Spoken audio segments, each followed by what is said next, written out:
حضرت علی علیہ السلام نے فرمایا، دو آدمیوں کی بد دعا سے ہمیشہ ڈرو۔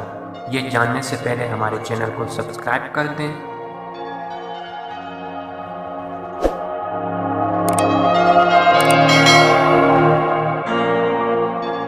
جب تم دنیا کی مفلسی سے تنگ آ جاؤ اور رزق کا کوئی راستہ نہ نکلے تو صدقہ دے کر اللہ تعالیٰ سے تجارت کرو۔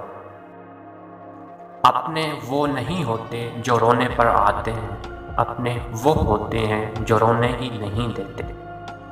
جب تمہارے دل میں کسی کے لیے نفرت پیدا ہونے لگے تو فوراً اس کی اچھائی کو یاد کرو۔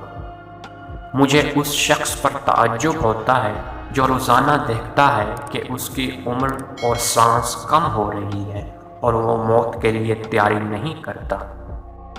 جس انسان کو غصہ زیادہ آتا ہے وہ انسان پیار بھی اتنا ہی زیادہ کرتا ہے اور اتنا ہی صاف دل رکھتا ہے۔ دوست کا امتحان مصیبت میں ہوتا ہے، بیوی کا امتحان غربت میں، مومن کا امتحان غصے میں، آنکھ کا امتحان بازار میں، زبان کا امتحان محفل میں، دل کا امتحان عشق میں، ہاتھ کا امتحان کھانا کھانے میں اور انسان کا امتحان قبر میں ہوتا ہے۔ کسی نے حضرت علی علیہ السلام سے پوچھا، اگر کسی کو کمرے میں بند کر دیا جائے تو اس کی روزی کہاں سے آئے گی؟